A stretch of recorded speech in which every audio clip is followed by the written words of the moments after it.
that said, I am so excited that Kenny has decided to do some service work for us tonight and come on and share what it was like for him and exactly what happened and what a fabulous life he is living now. He is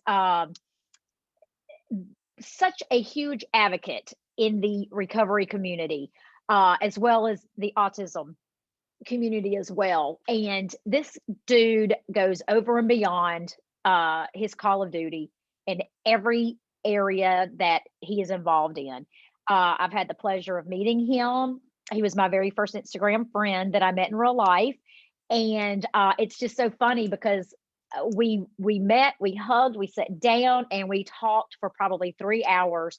And if y'all have ever heard me talk, you know I don't finish one sentence without starting something new. And when you put me and him together, you could only imagine what those hours were like. But and we just felt like it was just two old friends meeting up that hadn't seen each other in a while. And I know a good bit of his story, and I cannot wait for him to share it with us, and we can put all the pieces together. So, with that said, I don't want to take up any more time. Kenny, it's all you, brother.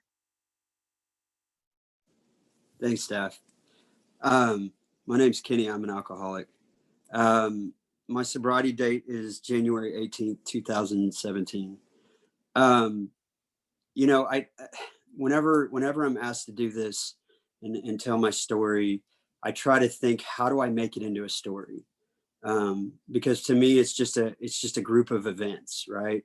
I try to think back and think, is this a story? Is it, is there a, something that connects all of this? And sometimes it's hard for me to see, I can just point out different events. And I think the more sobriety I get, the more is revealed to me. But a lot of it is just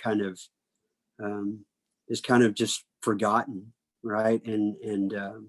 But one thing I do know is that my story, my past and everything that I've gone through has a purpose today. And for that, I'm more appreciative than anything in the world. Because I remember when I was out there using that, I just thought, wow, what a waste of a life. What is this ever going to amount to? Right. Like I've just wasted 30 years. And as I get into my story, I was able to figure out that was, quite the opposite. And so I like to just, I don't like to talk about a lot of my childhood because I don't like to sit there and say there's a certain reason why I did the things that I did. And that there was any one event that made me go out and use drugs. But I can tell you that I grew up a very confused kid. I was diagnosed with ADHD as a child, and which made sense. I was really, really hyper. But there was always an underlying issue that I didn't understand. I didn't know how to connect to people. I didn't have friends growing up, and I just couldn't connect with people. And the one thing that I wanted to do when I had free time was be away from people. And I would just go fishing, and that was my thing. And I was in special classes as I grew up. I was in resource classes. I had extra time. I had different extra time on test and everything like that. And it wasn't because I wasn't smart, because I was probably one of the smarter kids in the room. It's just the speed at which I did things and being able to sit in class was just pretty much impossible for me. And so throughout the years, I was bullied because I didn't have any friends. I was kind of by myself. And as I got into junior high, I saw there was a certain group of kids that were kind of like the more nerdy kids, and they were hanging out with the more popular kids. And I wanted to see why. Like I talked to some of them, and some of them were telling me that they were smoking marijuana. And by the way, I will talk about drugs because without talking about drugs, I could have never found out how I was alcoholic. But I saw everybody being able to coexist together, the popular kids and the nerdy kids. And I had to figure out why. And so over the summer, there was I had a friend down the street, and her parents didn't care what she did. Right. And so she was really the only person that I ever talked to on the bus. I'd get picked on, but she would talk to me, and we ended up hanging out. And so eventually I tried marijuana for the first time. And for the first time in my life, when I did it, I felt okay. I felt like all the anxiety that I had from trying to understand relationships with people and everything like that, I felt okay. And the people around made me feel okay. That, it was okay to say something stupid in that moment because it was funny. Right. Like, and that's what I was looking for. I was looking for that avenue of how can I just be accepted, and how can I be okay, and not everybody call me the R word. Um, and that was it. And I'm one of those people that if something works, I'm going to do it again. And so why would I stop? Right. This is the first time I felt okay in my life. And I didn't stop. I decided, I didn't take my first drink until I was 19, but I was, all the way through high school, I was, doing other substances. Um, it made me smarter. I didn't have a problem in getting good grades in school. I still didn't really have a relationship with anybody, but um, it made everything okay. Right. It just made everything okay. And my parents didn't really notice anything because I was getting good grades, and they saw me hanging out with people. So why would they say anything? It was the first time they were, able to see me hang out with people. And so it was just, everything was okay. And as I went through high school, I did okay. I did good in my grades, but when I got out, I was, I didn't want to, continue doing school.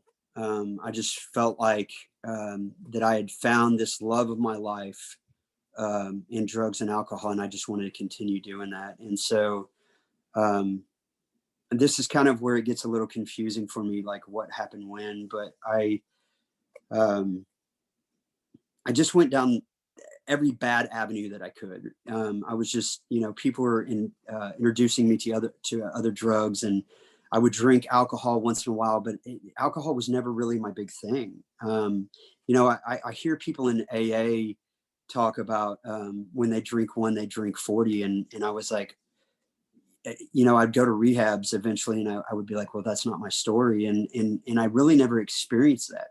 But I can tell you with drugs, at a certain point that I did.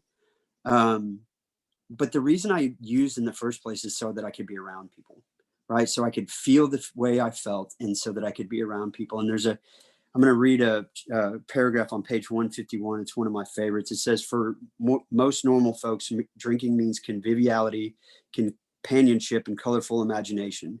It means release from care, boredom, and worry. It is joyous intimacy with friends and a feeling that life is good. But not so with those in those last days of heavy drinking. The old pleasures were gone. They were but memories. Never could we recapture the great moments of the past. There was always an insisting yearning to enjoy life as we once did, and a heartbreaking obsession that some new miracle of control would enable us to do so. There was always one more attempt and one more failure. Um, and that's what I chased, was that first time that I felt okay. And it started getting to the place where I was isolating in doing those things. I originally did it to be around everybody, and I found myself in a apartment doing it all by myself. And I never realized that. I never connected that until I got sober, is that it did exactly the opposite of what I did it for in the originally, which was to help me be around people. And so I started appearing at rehabs. I went to this place in the hill country, where there's a guy, if you know who I'm talking about, he has a patch over one eye. And he's probably one of the most profound speakers in AA. But I saw him there, and I remember him talking to me about you know, the cycle and all of these things, and I didn't understand that on the XXVIII, and he talked about the loss of choice, and I was like, what are you talking about? I have a choice. I just don't want to stop doing it, right? Like that is my choice. Um, if I want to stop, I'll just stop. And so I would get out of this rehab, and they would send me to California on the beach to these really nice places, and I would be out there, and once again I was alone. And even in sobriety, I just felt so alone and so disconnected, and I didn't know how to connect to everybody. And I thought it was just a choice. I thought, you know, I'll just make the choice to not do it anymore, and I won't, right? Like I don't need to do those steps. Those are dumb. Why would I ever tell somebody everything that I've ever done? Why would I um, you know, go make amends with all these people? How is this kind of thing going to keep me sober? And I just didn't understand, right? And so I would I would get out and I'd say, okay, well, I just won't do these drugs anymore, right? Like I'll just drink. And um, I think it was like 6 months later, I was back at that same, you know, I was back from California in Texas, gone to court, and back at that same rehab again in the hill country. And um, and I just didn't understand, right? Like I was like, okay, I just alcohol is still not my problem, right? Like I just need to stay away from the drugs. I just need to try harder, and everything will be okay. And um, and I think that second time, no, I know that second time that I went there, I actually walked down to the store and picked up a 12 pack and put it in the river so it would be ice cold. And when they weren't watching us, I went down in the river and I drank a few, and then I stopped. Um, and I got back out of rehab again, and so I kind of did this cycle, going to rehabs. And I think over the course of 21 years, I went to 13 different rehabs, and I've been to prison twice, um, all trying to figure out how I can just drink, right? I just want to drink a little bit here and there. Um, it's absurd to say that I could never take a drink again, right? Like I'm family gatherings or you know, parties or something like that. I want to be able to have a beer after, you know, after work. What is the problem with that? And I just couldn't see the connection on how drugs and alcohol connected into my life, because I, like, once again, the panel would come in and they would say, when I drink one, I drink 40. And I'm like, that's not me. So I'm not an alcoholic, right? Like I'm a drug addict. I get it. You know, going into my ninth rehab, it was here in Waco, Texas. And I get out of the rehab, and I go up to Dallas, and I'm trying to get a job and everything like that. I met a friend online, and her and I were hanging out, and I was helping her redo her cabinets. And I remember one day that she goes, hey, I saw her take this little pill, and I had been sober for about 100 days. And I was like, what is that pill? And she goes, oh, it's Klonopin. She's like, it's for my anxiety. I was like, well, I have anxiety. I need to take one of those too. Right. And so no other thought than, hey, I'm just going to take one of those. Right. Like just got out of rehab, you know, didn't work any steps, didn't do what they told me to do.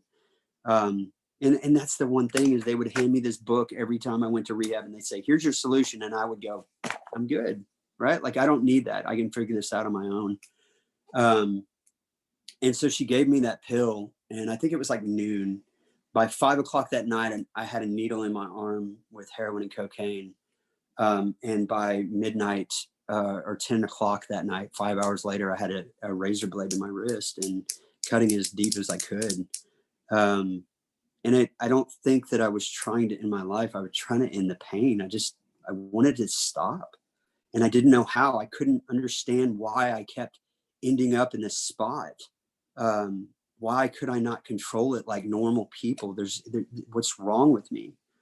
Um, and so I ended up going to prison again after that, and I've been there twice. And when I went down to prison the second time, I remember getting into AA and going, and I was there 2.5 years on a 5-year sentence. And I remember going and being a part of AA, and I did a 4-step while I was in there with a guy that had like 30 years.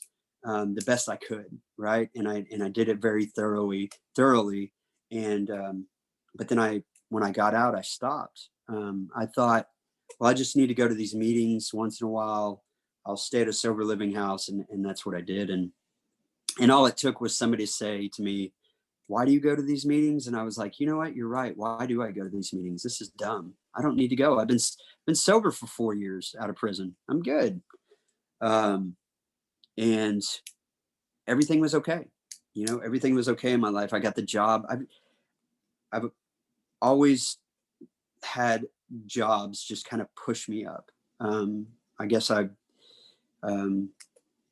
able to talk real well, or just and just smart or whatever. And so I always had these jobs that would say, hey, here's this position. And so I got one of these jobs, and they just kept, you know, promoting me, and everything just seemed okay. And I was, you know, taking certifications, and I was doing okay. And I wasn't drinking, but the reason I wasn't drinking is because I remember when I was in prison, they said, you can't drink, but I didn't understand why.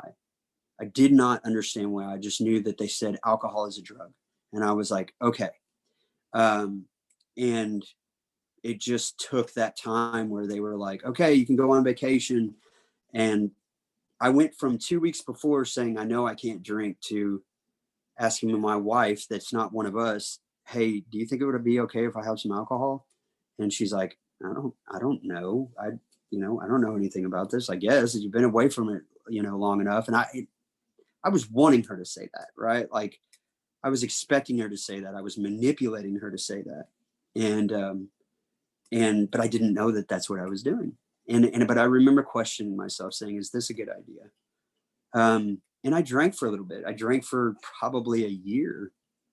But what I noticed in that year is that there was times where I drank a certain amount, and something would go off in my brain, and it would say, hey, Kenny, some drugs would be good with this. And I'd go, whoa, whoa, whoa, whoa, whoa. I don't want to do that. Like, that's not what I want to do. And I remember telling my wife that happened. I was like, maybe it's the liquor that's doing that, right? Like, I'll just stick to beer, because beer won't do that to me. So I would, you know, try drinking beer, and I would get a 6-pack, and I'd drink 1 or 2 every night, right? Except for that night that I would drink 5. And then I would think about, that light switch would go off, and I'd think about that one thing that I didn't want to think about again. And I noticed that, right? Like, I knew, it was like, okay, so I can't drink 5. And so I would drink 1 or 2, 1 or 2, 1 or 2, 1 or 2, 1 or 2, 5. I thought about dope again. Why do I keep doing this? And I'll kind of get back to that, but that wouldn't make sense to me until I got out of rehab this time, this last time. But eventually I ended up doing, I got hurt. I ended up doing, I needed a doctor to just say, hey, he said, how much pain are you in? I said, a 7, right? Because I knew in the back of my head, that was the magic number. If I say that I'm a 7, he's going to give me to what I want. Right. And so here I am manipulating again. Yeah, it's a 7, right? Like, because really a 7, I'd probably have tears in my eye. But there I go, right? Like, my alcoholic mind is just wanting an excuse, and it's okay, because the doctor's giving it to me.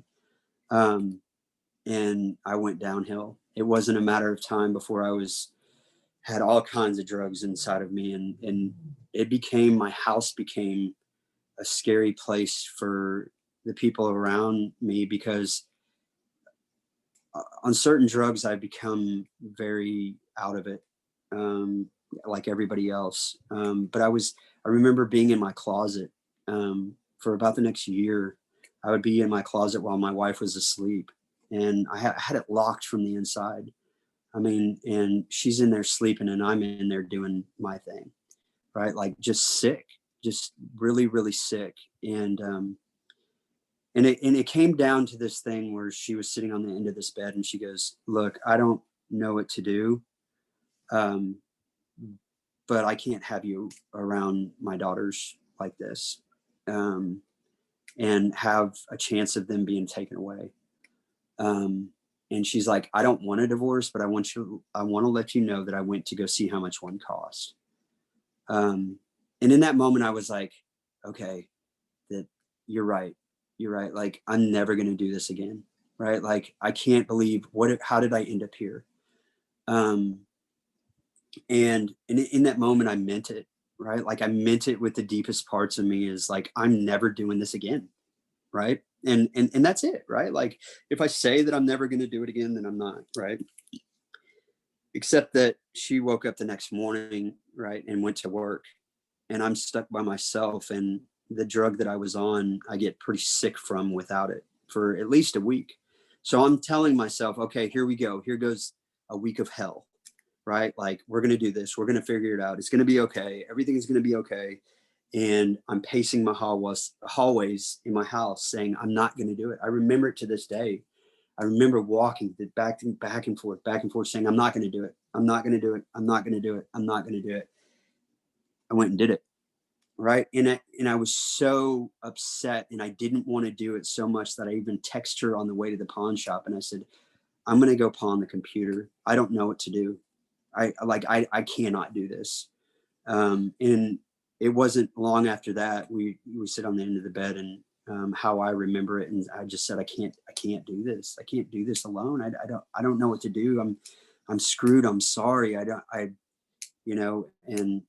my cousin and my aunt came and took me to rehab for the last time, and to a place called Cinecore here in Waco. It wasn't a bougie place like I'd been to 100 other times before. It was just a place that was state funded, pretty much, because everybody was done with me, right? Like, everybody was like, look, we're done. My parents had shelled out well over $100,000 to me over the years, in rehabs, court fines, everything, to get me out of just another situation that I got myself into. And everybody was like, look, we're done. We're not, you figure it out on your own. And in hindsight, that was probably the best thing that ever happened to me. And I think a lot of times that's the best thing. It's not always what works for everybody, but if I could go to so many parents out there in the world today and just say, this is what worked for me, is everybody had to be done with me.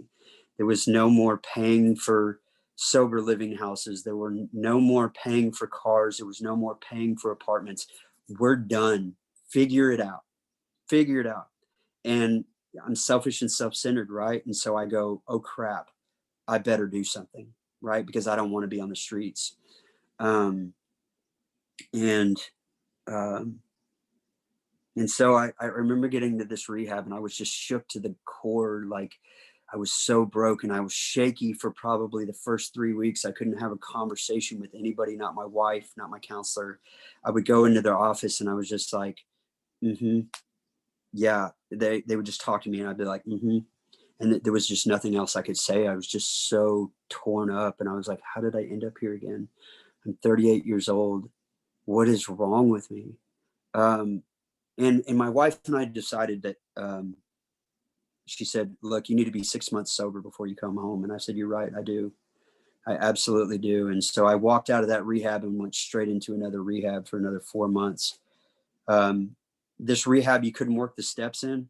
And I felt weird about that. And but it was what I needed. And there was still, I don't know. I got out of that rehab, and I asked for a sponsor, right? And I asked for a guy that that just seemed like he knew what he was talking about, right? Who had felt like I had felt, who had been through some of the things that I had been through. And I picked this guy, and I was so nervous. I remember asking him, my voice was just shaking, and I was like, will you sponsor me? And I didn't know what that looked like. And he asked me 2 questions in the beginning. He said, are you willing to do whatever it takes to stay sober for good and all? And I said, yes. I didn't know what that meant, but I said yes. And he said, if I take you through this work, will you take others through this work? And I said, yes. And I didn't know what that meant. He said, okay, I want you to read the first 43 pages of this book. And I want you to highlight anything that stuck out to you. And so I did. And I sat down and I opened the book for the first time. It's not the first time I'd ever opened it and read some of it, but it was the first time I was ready. And it was like, I get chills just even now, just thinking about it, because I couldn't stop highlighting. I was all over it, right? Like when I fully surrendered, right? Like when I fully said, okay, my way doesn't work. I'm screwed. If I go use again, I'm screwed. Right. And so when I was highlighting it, even going through it that first time, I was like, oh gosh, I can sponsor guys. I can say this, I can do this. And before I even got sober, I knew how to recite how it works, but I didn't know how it worked. Right. Like I could say the words verbatim, but I didn't know what it meant. It meant nothing to me. It was just words. And him and I sat down, and over the next 6 weeks, we went at it, and we went at it full force. And I remember going to rehabs and people talking about God, and you could choose your own conception of God. And that was another thing for me. I was like, no, I grew up with this God that my parents told me about, that I understand, that I went to church camp about. You can't choose your own conception of God. That's dumb, right? Like that's sacrilegious. I don't want any part of this, right? Like it was another reason to push away from AA. I was just always looking for this. But I remember him sitting down with me, and the more I've been in this program, the more I understand where God is, right? Like I've always looked for God out here, right? Like I thought God was some event that I needed to see him in, or something like that, or he was just somewhere in somebody else. But on page 45, it says, lack of power, that was our dilemma. We had to have a power by which we could live, and it had to be a power greater than ourselves, obviously. But where and how are we to find this power? Well, it asked me two questions there. It says where, and it says how. Well, honesty, open-mindedness, and willingness, right? That's what this program's all about. But if you go over to page 55 in the middle, the bottom middle of this page, it says, we finally saw that faith in some kind of God was part of our makeup, just as much as the feeling we had for a friend. Sometimes we had to search fearlessly, but he was there. He was as much a fact as we were. We found the great reality deep down within us. In the last analysis, it was only there that he may be found. And so it was with us. And so, I sat down and I said, well, what is a friend? And I was like, well, I don't know what a friend is. I've really never had one. But I go, okay, well, let me write this out as, if I was going to be a friend to somebody, this is the way that I would treat them, right? Like I would never be judgmental of them. I would always be there for that person. And, I just made this list of what a friend would be like to me. And he said, okay, well, that's your conception of your God. And it made sense to me, right? Like God wasn't out here. God was here all along. It's just, I've been blocked from him. And so I had to do these steps to unblock myself, to take these things away from me so that God was able to shine through. And it made sense to me in that moment. And I was like, that's it, right? Like I understand. And so, we get into this third step, and he starts, he says, turning your will and your life over to the care of God. And I was like, all right, cool. And so we were about to go to the fourth step, and he said, are you 100% sure that you understand that you're powerless over alcohol and how your life is unmanageable? And I was like, dude, honestly, I know that I'm powerless over drugs, but I don't understand how I'm powerless over alcohol. Like, I just don't know that yet. And so he starts to talk, and he says something about when you're drinking, that your thinking changes, right? And I go, that's it, right? Like I had that epiphany. I go, that's it. That's what happens to me, right? Like when I have that one or two, my thinking changes, and I forget that I can't have five, right? Like my brain completely forgets.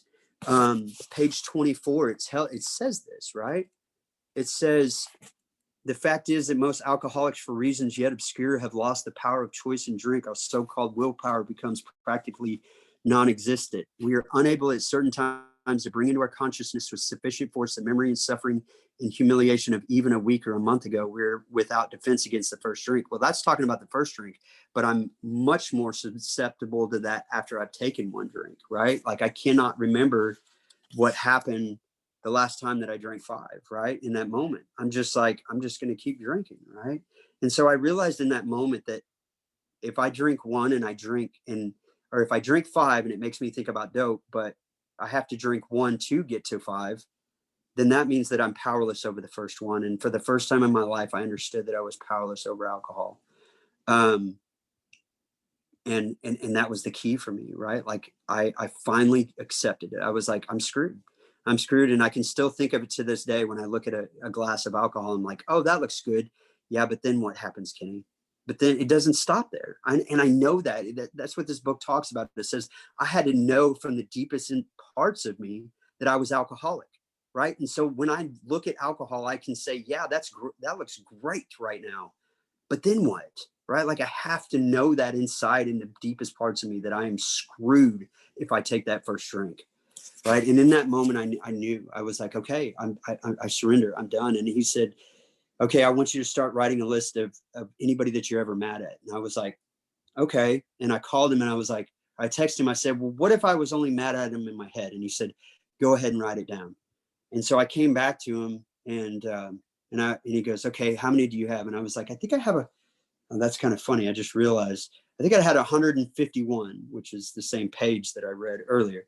And he goes, okay, I guess we have a lot to do then. And I was like, is that too much? And he was like, no, I was like, well, I take things very literally. So, and so we went through that and I had that done in 2 weeks, my full 4-step done in 2 weeks. And we went over it. Because for me, I saw this goal, right? Like I want to get to 12, right? Like I didn't know what that looked like, but I just didn't want to drink again. And I think that was the biggest deterror is I was like, I don't want to do this again. And I am out of ideas. Everybody's done with me. The only idea that I have left is to do the one thing that I haven't done yet. The one thing that everybody's told me that will work. And so I saw that goal and I wanted to get there as quick as I could. And he started taking me to rehabs. And even though I couldn't speak until I was done with the steps, he started taking me and I'd listen to him and I would go twice a week to 2 different ones. And I would just be a part of because I don't know. I remember seeing Chris Raymer. Well, there I go. I said his name. I remember seeing Chris Raymer and I said, I want to do that. Like, I want to be that guy. Right. And, it's kind of ironic that God allowed me to have that, we all have that same message, right? Like we all can do that is have an impact on others. And so I knew it was there all along. I just had to get to it. And so we went on to the 5th step and I told him everything, because I didn't want to drink again. Because it tells me that I, am I making mortar without sand? Right? Like, am I skimping on the cement into the foundation? And I didn't want to do that. I just did not want to drink again, and I didn't want to use again. Didn't want to hurt my family again. I didn't want to have a divorce. I didn't want, there's all these things that I wanted in my life, and I knew that, without being sober, I could never have them. And so we got to this 9th step, and that's where it was for me, right? Like we went through 6 and 7 and 8 and 9 and I started to make these amends. And he said, you have to make a good amount of your amends before you're ever allowed to carry this message. And I said, okay. And so I went like on an amends run. Like I just trying to talk to everybody that I could and, sitting down with people that you've wronged, and admitting that and getting it off your chest, right? Like I'm just taking some more away from that darkness that's inside of me to allow God to shine that's inside of me, right? And so I remember taking these chunks out and I was just like, I would leave these amends and I would get chills up and down my body. And I was like, oh my gosh, this is what it's about. Like, this is so awesome. And he started me on 10, 11, and 12. And I remember after he told me, he said, read this one last thing and you're ready to be on 12. And I read it and I got up the next morning and I went and looked in the mirror. And this is where my spiritual experience happened. It was the night after I finished my 12 step reading, where I could go and carry the message. And I walked into my bathroom and I looked in the mirror, and for the first time in my life, I didn't see the 5 things that were wrong with me. Right. because that's what I do, right? Like as a selfish, self-centered person, I look into the mirror to see what's wrong with me. What do I have to fix? Um, but for the first time in my life, I saw the 95 things that were right. And I remember it was like I was standing out here looking at myself, looking in the mirror, and I said, everything's going to be okay. And I knew in that moment,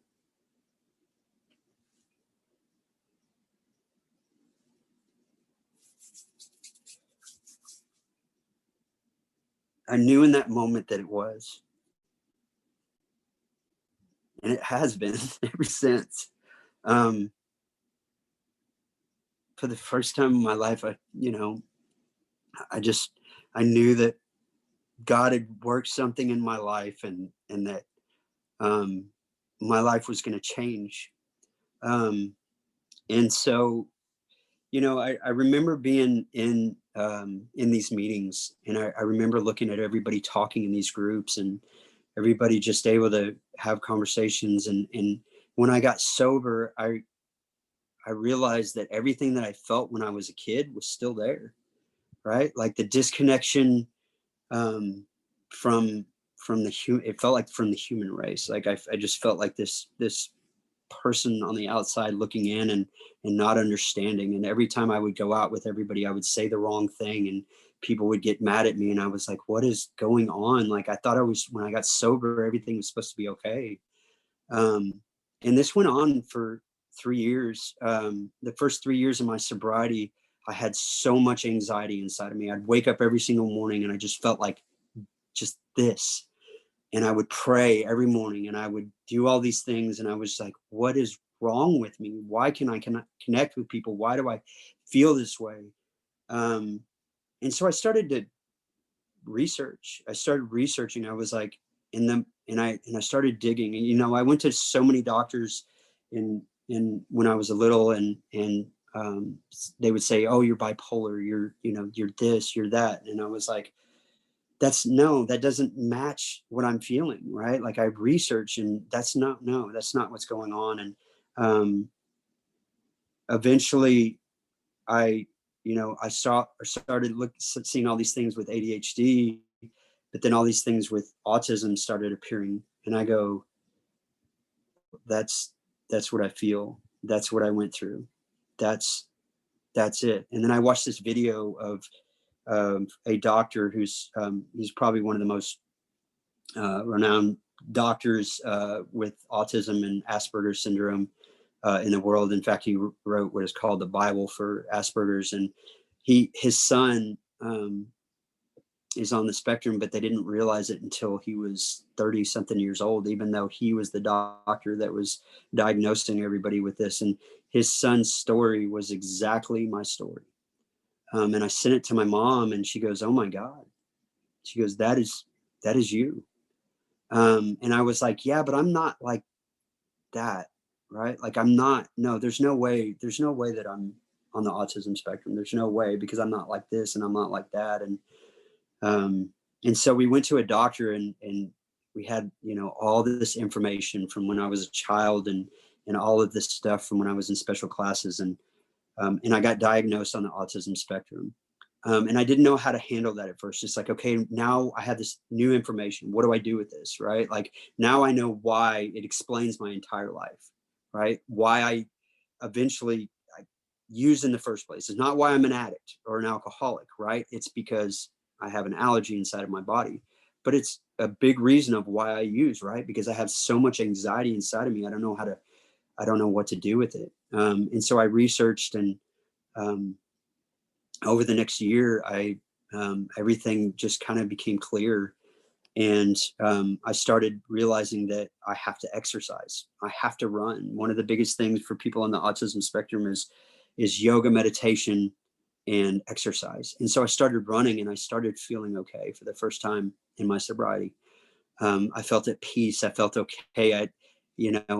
I didn't feel like I had to fit in to what I thought everybody else thought that I needed to fit into. Right. I was okay with me. Um, and it's, you know, I try not to talk a lot about it. But it's a big part of my sobriety. um, what it's like now, for me, um, is that, um, I have my wife and my daughter's back, and I, my wife and I started an adult autism support group here in Waco.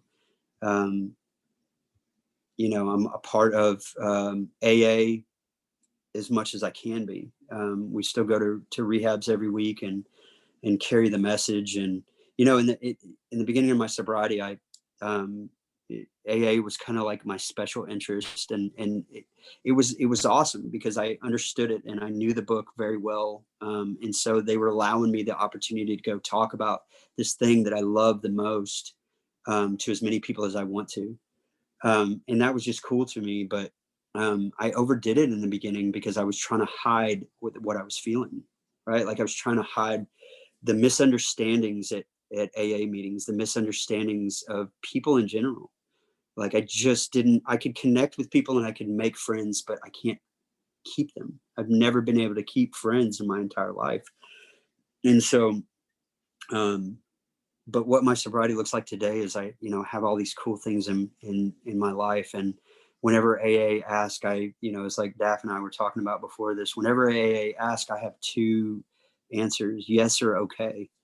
Right. And that's just the way it is. But I'm able to be a part of my family's life. And that's the most beautiful thing. But I think the thing that I love the most is that I don't obsess over using anymore. Right. And in that way, I call myself, not all the time in front of everybody, but I call myself a recovered alcoholic because I've recovered my life back. The definition of recover is to restore to a normal state of health.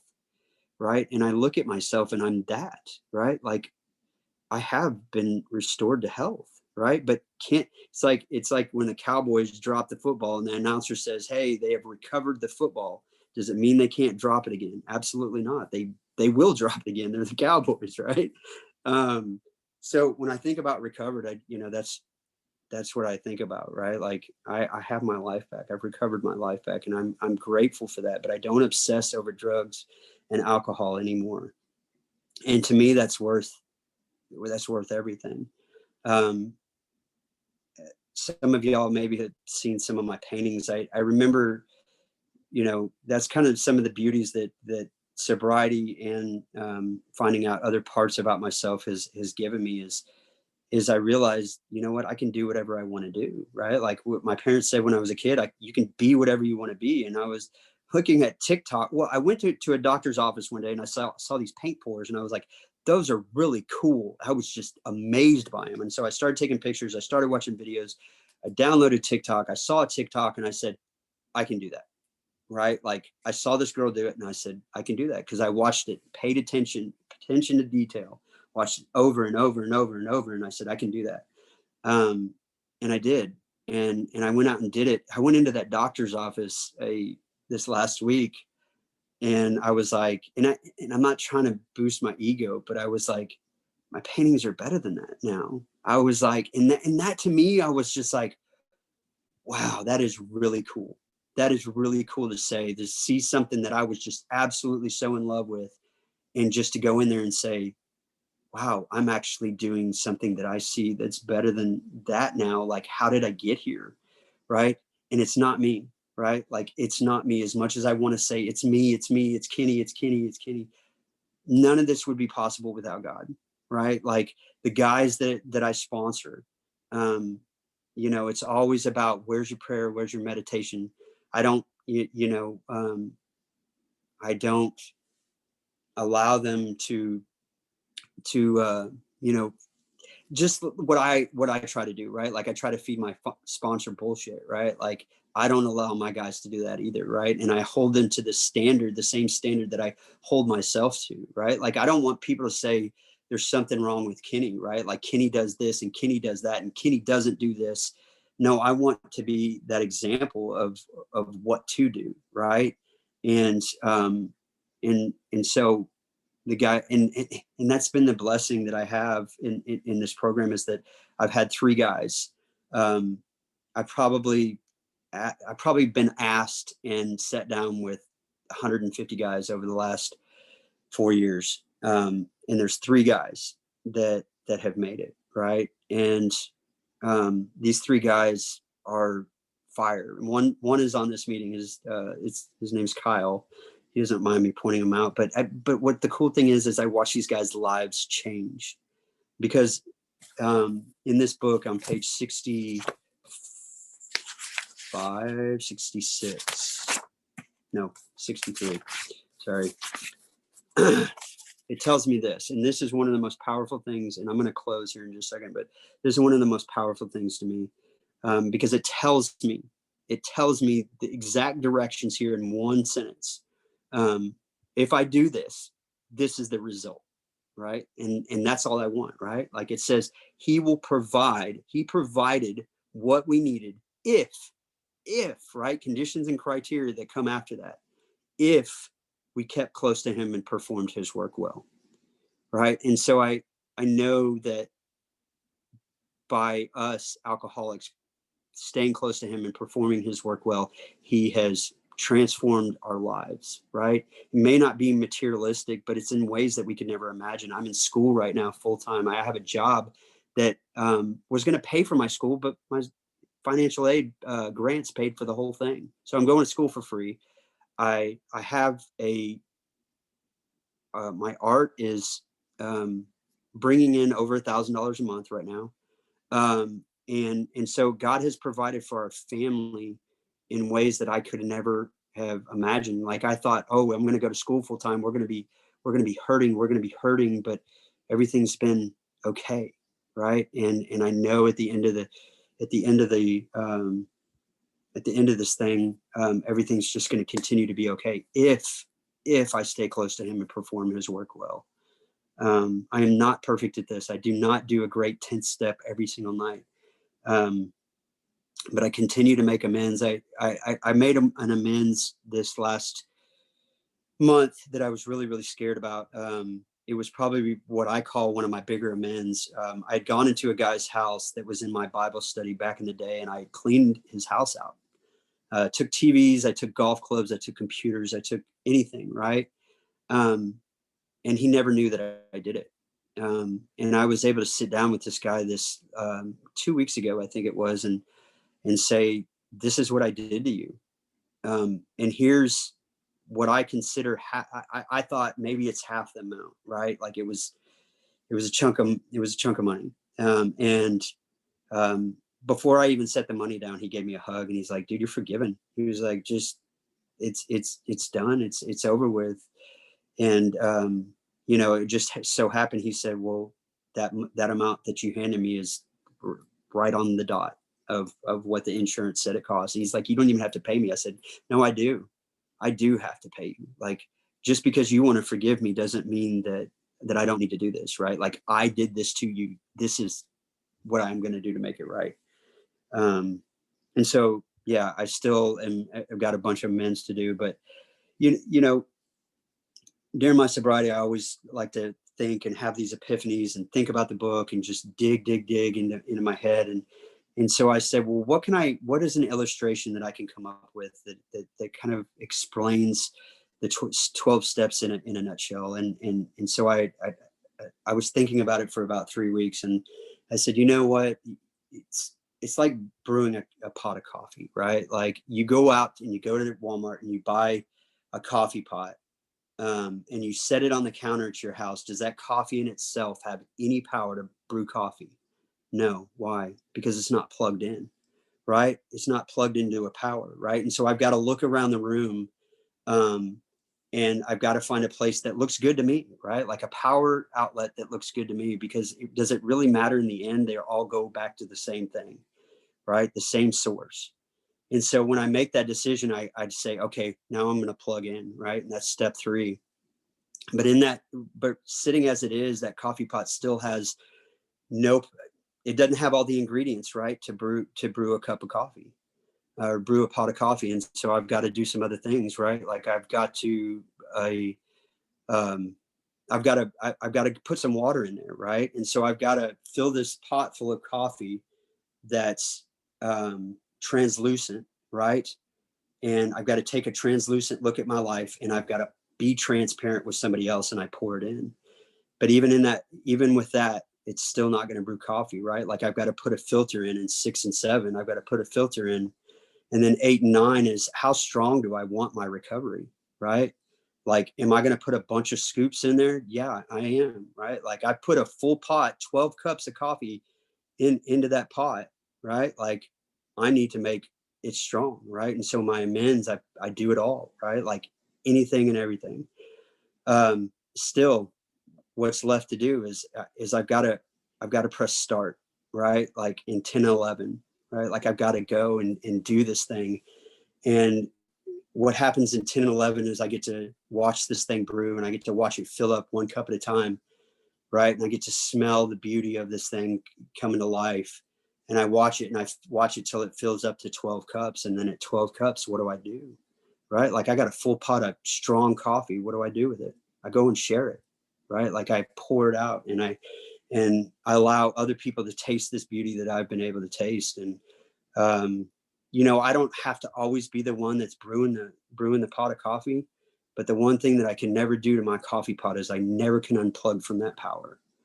Right. And so today I try to stay vigilant about praying. I'm not perfect at it. But I have a beautiful person by my side that helps remind me, hey, we're going to pray. Oh yeah, I forgot. and I'm thankful for that today. And I'm thankful for y'all allowing me to come and share my story. And yeah, I appreciate it. Thank you very much.